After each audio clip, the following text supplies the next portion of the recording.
Fragments of silicon, the cure for what ails you, as long as what ails you is having not enough fragments of silicon.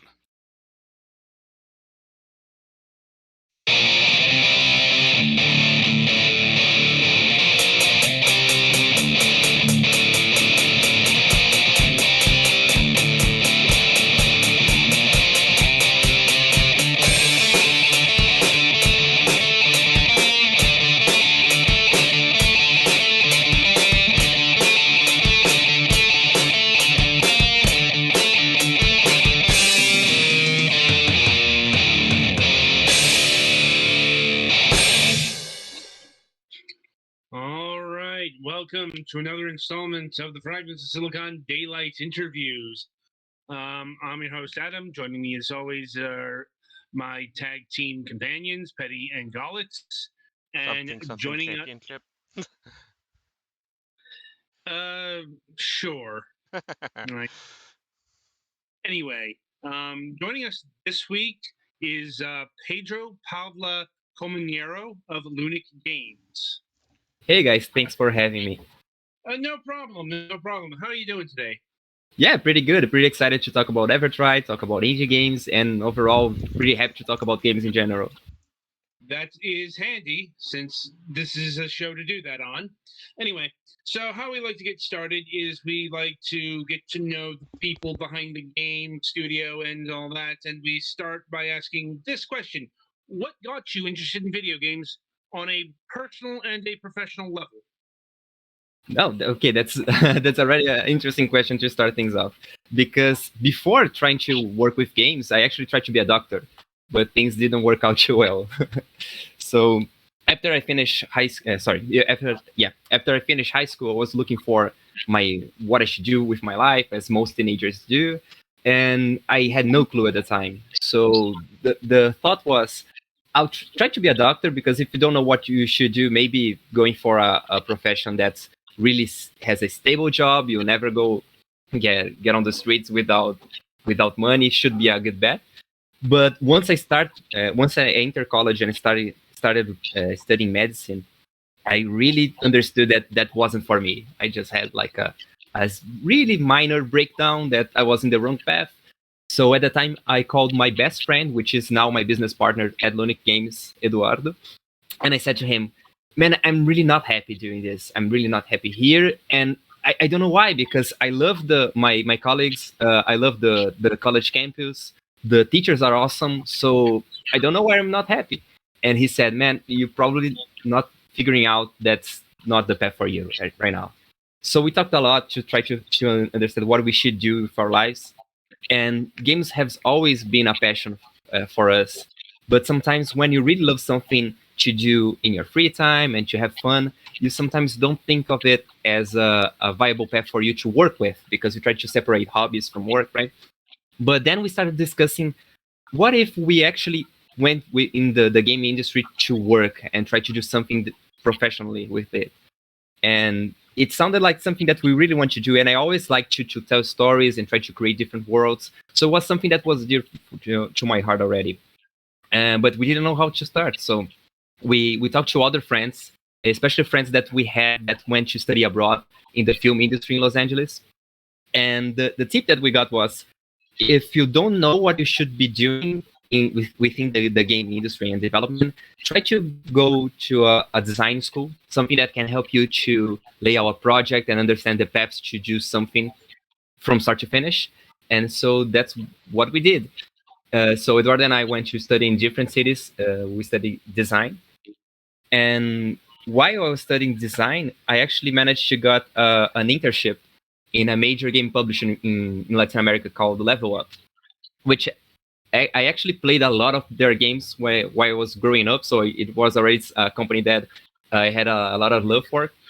And with that internship, I got to learn a lot about game industry, because when you work with a game publisher, you get to learn about marketing and the game business, because sometimes you think about doing games in a more artistic level, like doing something that you really want to do and making the game that you really want to play. But that's not the right path if you want to do that professionally, right? You should do a game that can sell and a game that can perform the market. So it was through this experience within Level Up that I learned about how we should work in the game industry to do something that's viable for the market and how to approach a product to see if it can perform in the market. And so I worked there for 5 years. I actually I went through some different areas inside the company. And the last one that I did was business development, which meant that I got to go to GDC, Gamescom, Montreal International Game Summit, Game Connection, a lot of different places to learn about other companies and other countries' culture within game development, and just opened my eyes to the game industry. And in 2018, I decided to exit the company to work with my own games. And in 2019, we officially founded Lunic Games to develop our own games. And since then, we launched Tower Smash, which is an arcade free-to-play game for Android, which is basically playing Guitar Hero with just two buttons, and you don't need to press on the rhythm of the music. And now we're finishing development for Evertried, which is a tactical roguelike that you guys are playing right now. And we should come out in the next couple of months. Hopefully, we should make an official announcement soon. And yeah, that's the brief story from where I started to now. Okay. Like, not the most typical story we've had on the program, but trust me, it's more people got into game development via like programming or whatever. But it's like, yeah, not that many go into the business side first. Yeah, it was a little different, but I feel it really helped me to try to think about games like something you have to sell. So unless you want to do that as a hobby, which is totally fine, but if you want to work with games, then you should think it as a business. Well, it's also there are people out there who make this a side thing. It's like that has its own pros and cons. Like like for example, you can make a more commercially, let's say, unviable game versus it's usually going to take a bit longer because you don't have the full amount of time to commit to something as labor intensive as making a game. Right. But anyway, so how big is Lunic Games?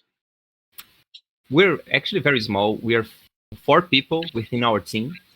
And depending on the work that we do, because sometimes we do like outsourcing service and work for hire services, then we tend to hire like freelance to aid our team. We try to grow with a really sustainable pacing, because although Tower Smash was our first title, it is like a mobile free-to-play game that we did not put very much money into the marketing budget. So it does not generate as much revenue that we would need to really grow our company after the first game. But so we try to keep the team small and grow within, based on the pacing of how the games are performing. And Evertried should be like our biggest title so far. And yeah, but for Evertried specifically, one thing that's interesting is that the very early prototype of the very core mechanic was actually done by a programmer called Danilo Domingues, which is the programmer for Evertried, and is like we developed Evertried in a partnership scenario. So we went to an event called Big in Brazil, which is like an indie conference. And Danilo was there looking for a creative team to help him build a game which was about a cowboy in a board much like this one that had to move one tile at a time to kill slimes. And it was just that, like he had a combo meter, he had the mechanic where when you move, everything moves, and he had to kill all the slimes to go to the next floor. But he was a programmer, so he could make the game work in a mechanical sense, but he couldn't make it into a full game, right? So he was looking to someone to partner with, and it was then that we actually met and we started discussing about what we could do together. And so, although Lunic Games has 4 people, Danilo is like a partner for Evertried, and we also have another QA tester to help us with Evertried. And for the compositions and the tracks of the game, there's a company that we hired called Moon Sailor, which does all the tracks, all the compositions, all the sound design. and we're very happy to work with them, especially because the tracks in Never Tried are dynamic. So the higher your focus level, the more exciting the music becomes. Well, that is interesting. I guess in regards to Ever Tried here, what are the origins of the game? Right. So as I mentioned, we were attending an indie conference in Brazil where we met Danilo, which had like the skeleton for the game, right? Right. And he was looking for a creative team, and we went ahead and tried to pitch to him like what we would do to make his prototype into a full game. And we knew that we needed a strong theme, and we needed to something that could be like visually understandable and digestible to most. So what we went with is a aesthetic that's based on Nordic mythology and the 5 stages of grief, which is a recurrent theme while you climb the tower. Like each area of the tower represents one of the stages of grief, and that in itself is based on Dante's Inferno, of making like a purgatory or a hell that you have to go through and do your penitence. And in terms of mechanics, we try to. There's a little bit of mystery dungeon there, right? Because every time you move, everything moves. So there's that. Right. But we try to sprinkle a little bit of Final Fantasy tactics. You see that, especially when we talk about the skills of the game, we try to play with the idea that you can acquire mastery of the skill if you use it enough, which is something that Final Fantasy tactics did. And there's a lot of into the breach in the game because positioning is like the most important part of the game, and a little bit of Crypto of the Necrodancer, I would say, is like the mixture that made Evertried into a game. Okay. And one thing I'm wondering is, was there a particular impetus to go, well, tactical? Because, like you say roguelike, and, you think dungeon, you mentioned like Mystery Dungeon, but, this is more, say, Fire Emblem than Mystery Dungeon. And was there any particular reason why you went in that direction? Right. During the development of Evertried, there was a time that we had to choose if you wanted to focus more on the strategy or if you want to focus more on the roguelite aspect. Because there are parts of the game which you can have both and both work fine with each other. But sometimes we had to make a choice because we either would have like more, let's say, trial and error experience, which is more of a roguelike kind of sense. You don't have enough information, but have to investigate and have to really try with your own hands to get something done. Or we would go with the route of giving players more information and being more clear about player behaviors. And if you have a player that really enjoys strategy, he might feel that being surprised by a new enemy or something like that could be like a very bad feeling for him. So if we went with one, we had we have to understand that we were going to lose on the other side. And at that time, we decided to focus more on the strategy because when you look at the whole board, you can see all the units, you can see all the possibilities every time that you move. And we felt that this would communicate more to strategy players than roguelike players, like in a screenshot or something like that. Because you can see like a tiled grid in pixel art, and immediately you can think, oh, it's a tactical RPG. So we wanted those kind of players to feel like they have a place in this game too. And the roguelite elements just make this like tactical game into something that you can play over and over and doesn't get stale. Because I mean, I love Fire Emblem. It's one of my favorite franchises of all time. And even though I keep playing Fire Emblem, playing Fire Emblem, you cannot enjoy the story again for the first time, right? You cannot enjoy like meeting new characters again for the first time because after you beat it a couple of times, there's not much to do. So I want you to make an experience where players could have the same enjoyment level of playing a tactical RPG or tactical game, but they could play like over and over, like a pocket experience for tactical games. So I would say like we went a little bit more towards the tactical and strategy than the roguelite, but the roguelite's still very present in the game. Hmm. And is it roguelike or roguelite? We would say it's roguelite because there's one particular there's a couple of things that carry over sessions. The first one is skill mastery. So the more you use a skill, you gain mastery points. And after you get enough mastery points, the skill actually evolves. and become stronger, get added effects. And this evolution is permanent. So the next time that you find the same skill on the store, it will actually already be evolved. And you can keep evolving the skill until level 4, which when you get a skill to level 4, you can start the game with it already equipped. So it's one of the ways for players to feel that even though their run's not going to as well or not going too great, they can still get something out of the run, right? Because you can use the run to test new skills and test different builds and try to figure out how to evolve your skills. And the other thing that is not present on the demo, but it's on the full game, there's actually other souls in the tower, which are NPCs that can tell more about the plot of the game, the story, and the universe of Evertried. And every time that you find those NPCs, their story actually changes. So you can progress more into the story. And this progress is kept over runs. So I'd say those are the two main features that carry over runs. Okay. And do any of these NPCs join you into battle, or is it just a pure solo affair here? No, it's they don't join you into battle per se, but some of them can give you different effects and bonuses that can help you to do that, to deal with combat on your own. Okay. And how big is this tower? Like, whatever this plane of purple is. Right. So the tower has 50 floors on the main campaign. Mm-hmm. We do have an endless mode that was acquired through the Kickstarter stretch goal. And an endless mode, as the name suggests, there's no limit. You can go as far as you want.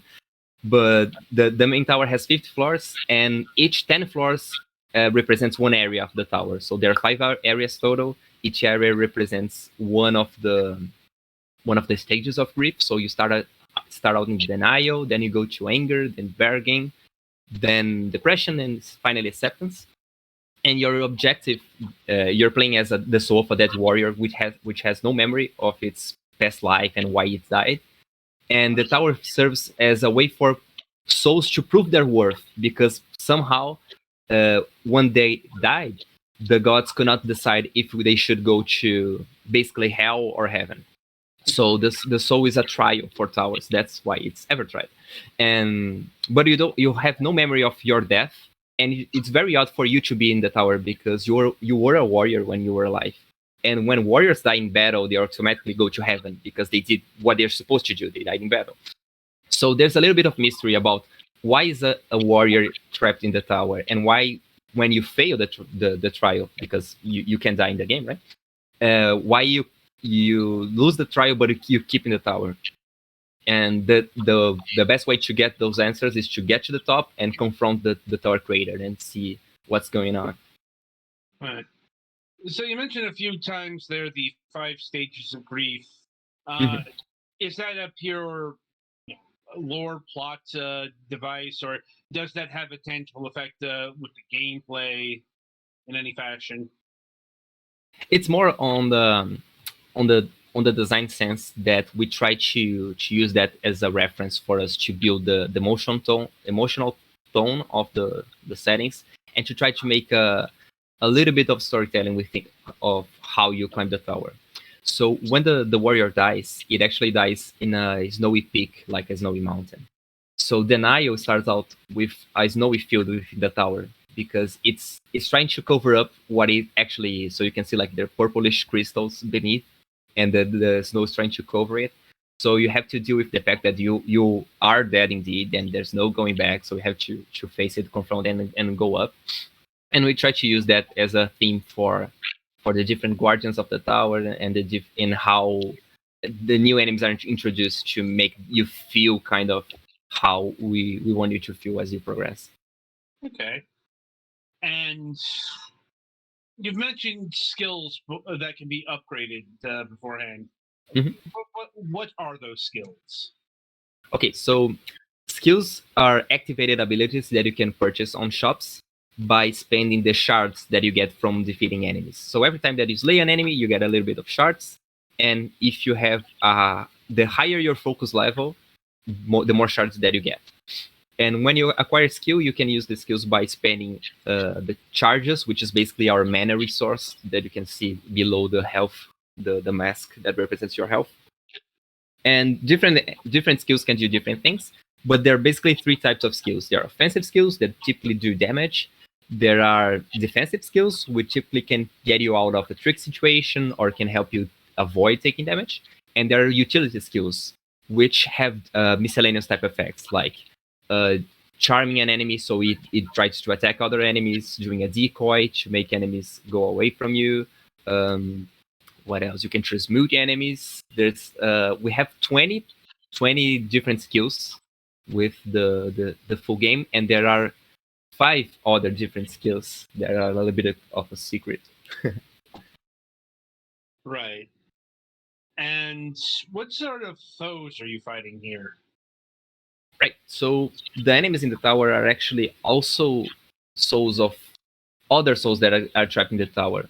But you see that as you investigate more with other NPCs and you travel through the tower, you see that the more time that you spend in the tower, the more your memories fade, the more your essence fades. So basically, every enemy that's in the tower, it's someone that could be like you, but like 100 years before you. So it's basically how souls turn up in the current state of the tower. They become mindless beasts. And we have a varied cast of enemies that we introduce as you progress in the tower. In the demo, I believe we have, let me see, 1, 2, 3, 4, 5, 6, 7 type of enemies, but we have much more on the full game. And what we try to do with the enemies, because you can only take 3 points of damage in every try before you go down. So we couldn't do like enemies that do more damage or something like that. So we try to be a little bit creative with the enemies and make the different patterns force you to think about different types of movement and positioning. Because the main thing that we want players to enjoy and figure out is how positioning in a strategic manner is the difference between life and death in the game.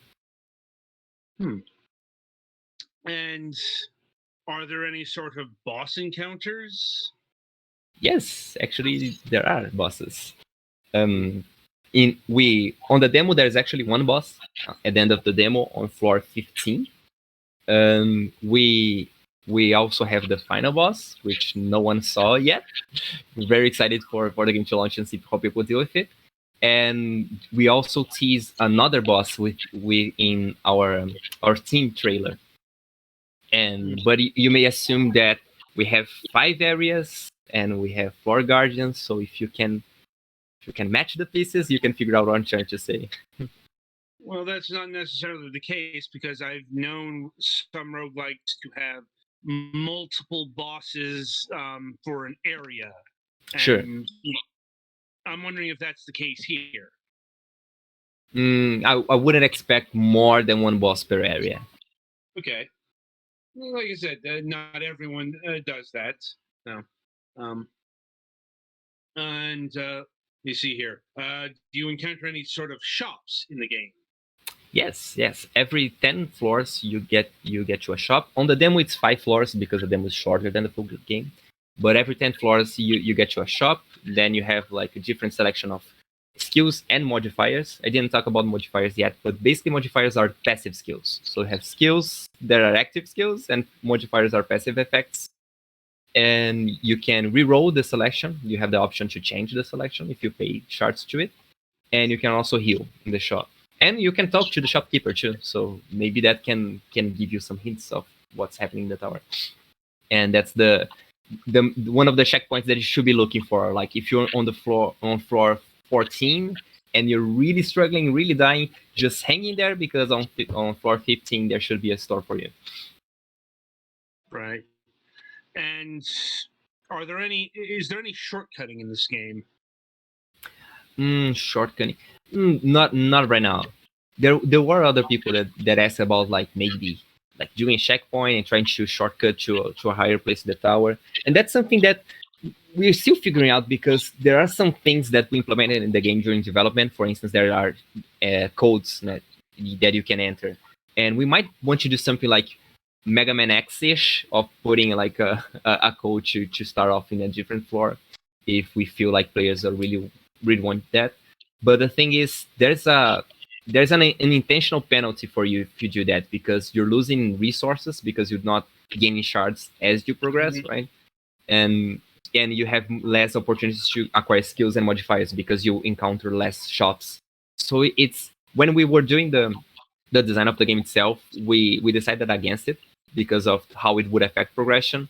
But if players really find that it should be really interesting to them, and they really feel that's something that we should have, then we can do something like entering a coach to start in a different place of the tower. But of course, if we do that, then no achievements for that run. Right. I mean, yeah, that is kind of the roguelike paradox. I've encountered it myself. It's like, I kind of want to get to, after playing a roguelike for a while, I don't want to get to areas I was at. But I played roguelikes that have had shortcuts, and they've had that exact problem.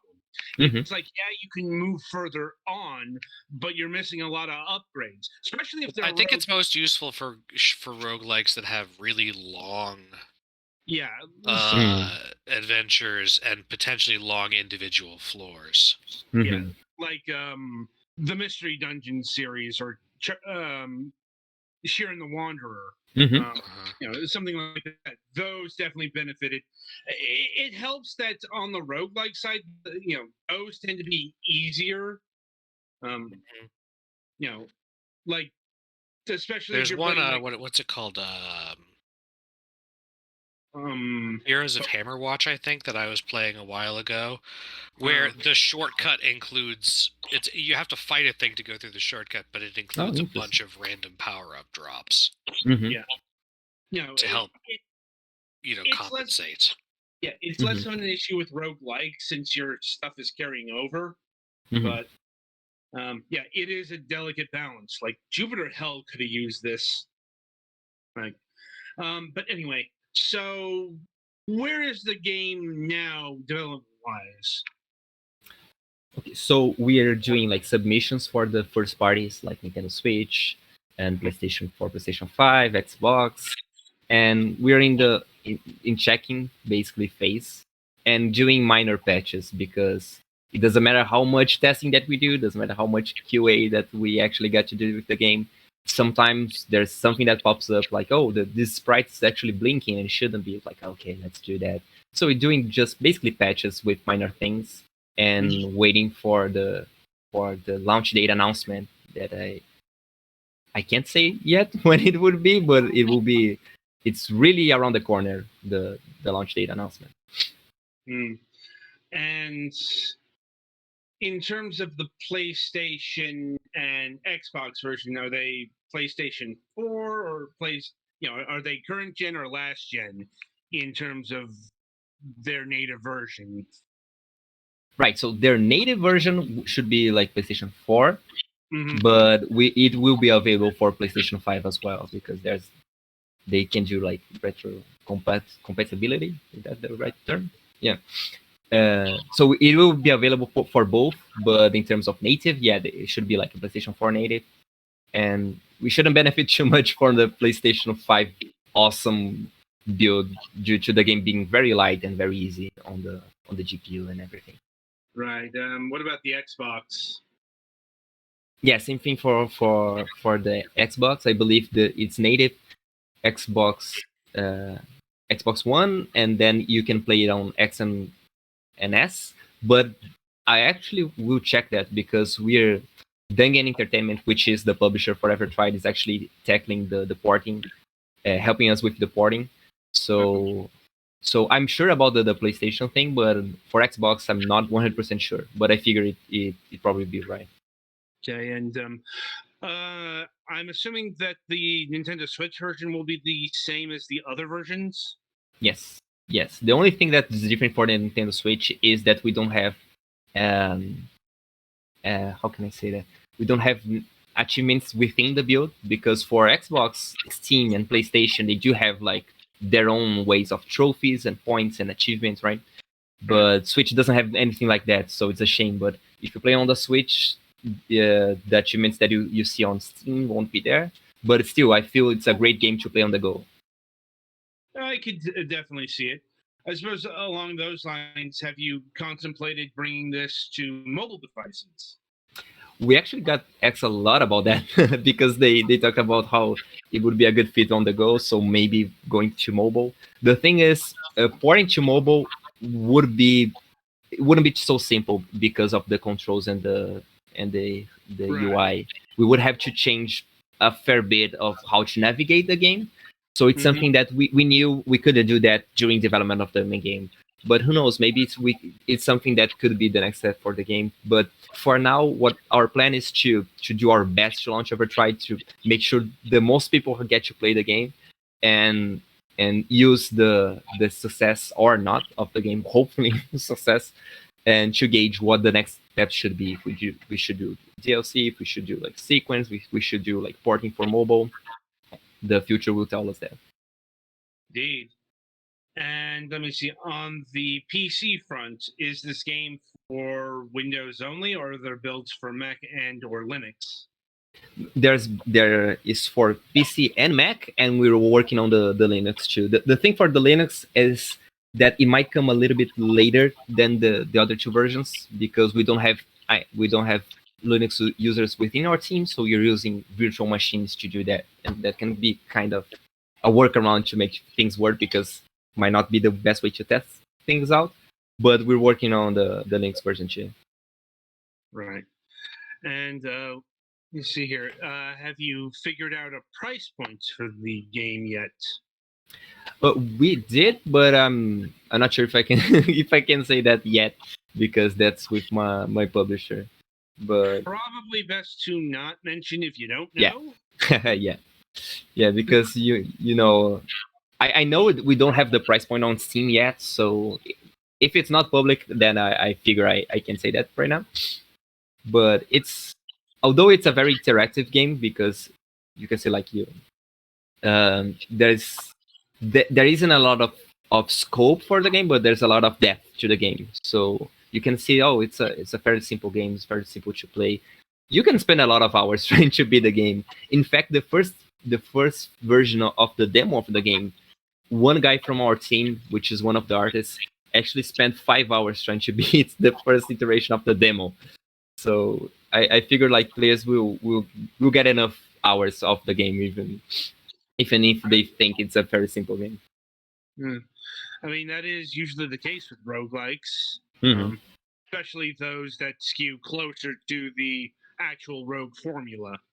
I will say that roguelikes have just, it's less a genre or even a subgenre. It's kind of a rule set because I've seen this applied to a lot of things, platformers, like Spelunky. I'm like, and the list goes on and on. But it's always nice to see something that keeps true to the roots of Rogue. Anyway, so I think that's my run of questions. I'll see if my colleagues here have anything further to add to the conversation. I think all mine have been answered. Yeah, I tried to pipe in when I had something, so. Okay. Right. So yeah, that'll about do it for this session. Pedro, I want to thank you for taking time out of your schedule and being with us here today. My pleasure. It was great talking about games in general, and even better when I can talk about Evertried.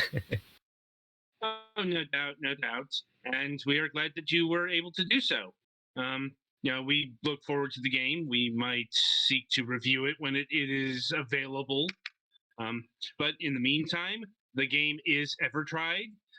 It is coming to all the major platforms soon, TM. For a yet to be determined price point. What you can do right now is wishlist on Steam, and you can also try out the demo there. Right. So that will do it for this installment, and we will see you on the Sunday reviews. And we will wish you good gaming. Thanks, guys.